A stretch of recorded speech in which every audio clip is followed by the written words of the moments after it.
কবি হৰে কৃষ্ণ ডেকাদেৱৰ কবিতা, শিৰোনাম মালৈ। যাম বুলিছিলি এদিন গলি গৈয়ে, কোনোবাই কৈছিল উভতি নাচাবি, এই সোঁত উভতি নবয়, সোঁৱৰণি হ'ব তিতা।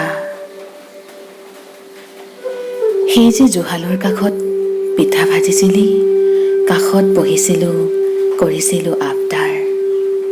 কোটা ভাবিলে দেখোন এতিয়াও মনটো হয় মিঠা। তই গোটেইখিনি চকুপানী টোকাৰ পিছতো অকণমানি ক'ৰবাত থাকেই দেখোন। আঁচলৰ আঁৰত মচিব খুজিলেও নেদেখাকৈ থাকে জানো। দূৰলৈ যাবি, ভালকৈ থাকিবি, কথাষাৰ এতিয়াও ৰিং হৈ বাজে।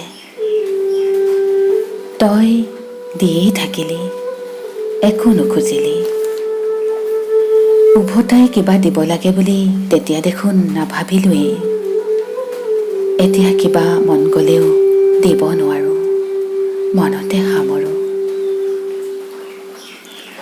কেঁচা খৰিৰ ধোঁৱাই যেতিয়া তোৰ চকুত চকু পানী উলিয়াইছিল, সেইবোৰত দুখ নাছিল, কিন্তু কিমান মৰম আছিল জুখি চোৱাটো নাছিলোঁ।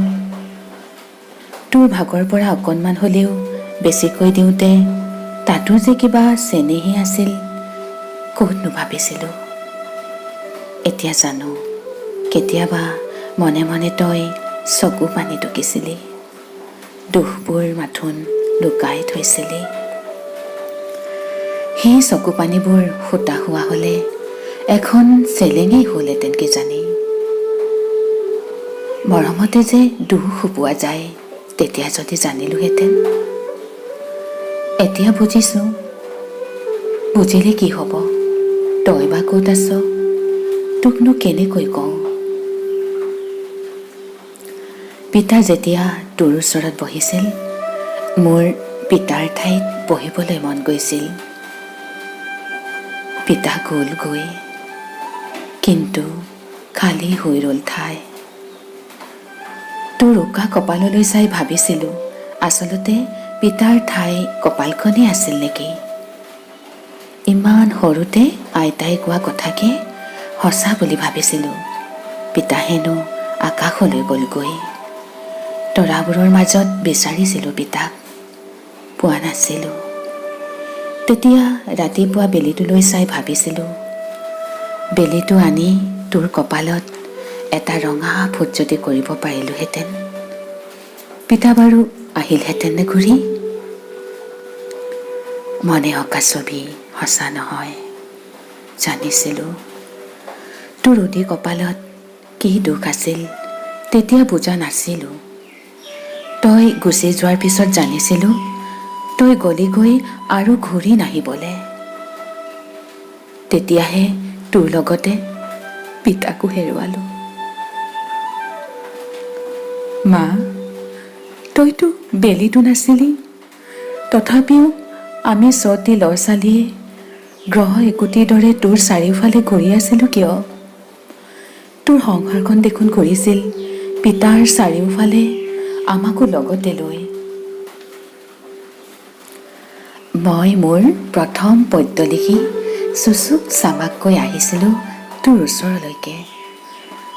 তই মোৰ ফালে চাওঁতে তোকে দেখিছিলোঁ আটাইতকৈ ধুনীয়া। তই সুধিছিলি কি, আৰু ৰ লাগি শুনিছিলি মই আওৰোৱা। মাথোন কৈছিলি ডাঙৰ মানুহ হবি।